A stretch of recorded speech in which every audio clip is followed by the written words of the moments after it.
ঢাকা আন্তর্জাতিক বিমানবন্দর থেকে 1 কিলোমিটার দূরে অবস্থিত কসাইবাড়ি রাস্তা, যেখানে আপনি যদি ভুলবশত একবার ঢুকে পড়েন তাহলে ঘন্টার পর ঘন্টা পেরিয়ে যাবে, চাইলেই আপনি এখান থেকে আর বের হতে পারবেন না। এই রাস্তার মধ্যে নেই কোনো ট্রাফিক আইন, যারাও আছে তারাও অনিয়মের সাথে নাকি জড়িত, এরকম অভিযোগ উঠেছে। দীর্ঘ সময় এই জ্যামের মধ্যে বসে থাকলেও এই জ্যাম নিয়ন্ত্রণ করার মতো কেউ নেই, বা নিয়ন্ত্রণ যারা করছে তাদের কথা শোনার মতো কেউ নেই, একজন আরেকজনকে মানছে না। এরকম একটি ব্যস্ত এলাকার মধ্যেও কেন এখন পর্যন্ত কোনো ট্রাফিক আইন নেই? রেগুলার কোনো ট্রাফিক নেই। ভাই 1.5 ঘন্টা হয়েছে, 20-25 সাথে আসছি, এখনো পাগাইতে আধা ঘন্টা বেশি সময় লাগবে। ট্রাফিক নেই, ট্রাফিক অবশ্যই, ট্রাফিক থাকলে অবশ্যই ঠিক হয়ে যাবে। এখানে ট্রাফিকটা খুবই জরুরি, লাইনম্যানের অভাব। এমপি সাহেব যদি চায় একদিনের ভিতরে এই রাস্তাটা ক্লিয়ার করা সম্ভব। ট্রাফিক না থাকার কারণেই যার যার ইচ্ছা মোতাবেক গাড়িগুলো এই রাস্তা দিয়ে চলে যাওয়ার চেষ্টা করে, আর এতে করে দীর্ঘ জ্যামজটের সৃষ্টি হয়। যদি এখানে একটি ট্রাফিক পুলিশ থাকতো বা একজন ট্রাফিকের দায়িত্ব পালন করত, তাহলেই এই জ্যামজটগুলো নিরসন হয়ে যেত। জ্যামটা ভাই সবচেয়ে বড় সমস্যা হলো রিক্সা, অটো, আর এই জায়গাটা অনেক চাপিল, তো এই কারণে সবচেয়ে বেশি সমস্যা হয়। মানুষ চলাচল করার মতো রাস্তাটা নাই এই জায়গাটা। সবচেয়ে দুঃখজনক হলো যে আমার উত্তরা সেক্টরে বাসা, এখানে আসছিলাম একটু জরুরি কাজে, কিন্তু এখানে আসার সময় যে সমস্যাটা সবচেয়ে বড়, এমনি তো এক জাম হয়ে আছে, আরেক হলো যে ফুটপাত নাই, অর্থাৎ মানুষ যে যাবে, হ্যাঁ, আমরা যখন গাড়ি চালাই তাতে করে মানুষ যেতে পারে না। ছিল, আসে মাঝে মাঝে, ডিউটি করে, চলে না, পার্ট টাইম আর কি। রেগুলার কোনো ট্রাফিক নেই, এর জন্য মানুষের যোগান মাঝে মাঝে আসে, থাকে না, সকালে 1-1.5 ঘন্টা থাকে, চলে যায়। বিভিন্ন রাস্তার চাপগুলা একটা রাস্তার উপর দিয়ে আপনার বেশি প্রেশার যেতেছে, এই কারণে যানজটটা বেশি হয়।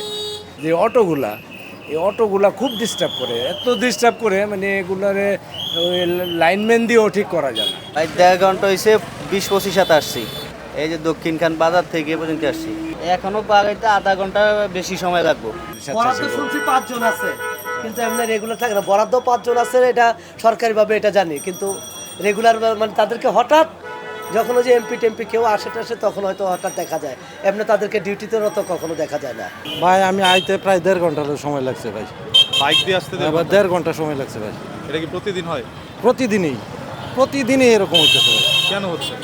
না, ট্রাফিক অবশ্যই, ট্রাফিক থাকলে অবশ্যই ঠিক হয়ে যাবে। এখানে ট্রাফিকটা খুবই জরুরি, এই জন্য যেহেতু এখানে ট্রেন ক্রসিং আছে, হঠাৎ করে একটা গাড়ি ওভার চলে আসে, পাশাপাশি মানুষের যে আসা যাওয়ার মধ্যে অনেক নিয়ম শৃঙ্খলা অনেকে ফলো করতে চায় না, তাতে করে একজন ট্রাফিক থাকলে বেশি উপকার হবে আর কি। বেশিরভাগ মেজরিটি বিল্ডিংগুলাই কিন্তু রোড ঘেঁষা, যা হয়তো 1 ফিট জায়গা হয়তো বা ব্যালেন্স নাই। তো আপনি কিভাবে পথচারী লেনই করবেন, আর এই রোডটাই কিভাবে এক্সটেন্ড করবেন? লাইনম্যানের অভাব, তারপরে হচ্ছে গিয়া এখানে প্রচুর গাড়ি, মানুষের তুলনায় অনেক গাড়ি হয়ে গেছে এই এলাকায়। কসাইবাজার দীর্ঘদিনের এই জ্যামজট, আমি মনে করি এখানে নিয়ম শৃঙ্খলার জন্য এস.এম. জাহাঙ্গীর ভাই, মাননীয় সংসদ সদস্য, ওনার সরাসরি হস্তক্ষেপ দরকার। তারপরে হচ্ছে এখানে অনেক প্রতিনিধি দরকার আছে, স্বেচ্ছাসেবক দরকার, লাইনম্যান দরকার। আমি চাইতেছি লোকও বলে আরও বাড়াইলে আমাদের একটু সুবিধা হবে। আমার প্রথম পরামর্শ যে সরাসরি এমপি সাহেব যদি এখানে হস্তক্ষেপ করে, যে আমি চাই দক্ষিণখানের মানুষ একটু শান্তিতে থাকে, এমপি সাহেব যদি চায় একদিনের ভিতরে এই রাস্তাটা ক্লিয়ার করা সম্ভব। এমপি সাহেব কেন বেতন দিয়ে লোক দিবে? অনেকেই বলছে, দেখলাম আপনাদের সাথে থাইকা, যে এমপি সাহেব লোক দিবে। ভাই এমপি সাহেব লোক দিবে কেন?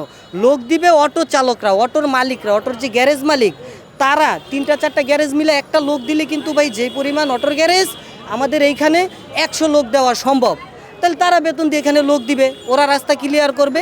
এমপি সাহেবের লোক আমরা মহল্লাবাসী সবাই ওদেরকে মেনটেন করব, দেখবো যে ভাই তোমরা কিভাবে কাজ করতেছ। আমরা এখন আছি কসাইবাড়ি রেলগেটের উপরে। আমরা আসার কিছুক্ষণ আগেও এই জায়গাটা পুরো জ্যামজটের সৃষ্টি ছিল, জ্যামের কারণে মানুষ হাঁটতে পারছিল না। তবে আমাদের উপস্থিতি দেখে সাথে সাথে এই জায়গাগুলো পরিষ্কার হয়ে গিয়েছে। যারা এখানে লাইনম্যানের দায়িত্ব পালন করছে বা ট্রাফিকের দায়িত্ব পালন করছে, তারা ইতিমধ্যেই সব কিছু কন্ট্রোলে নিয়ে আসছে।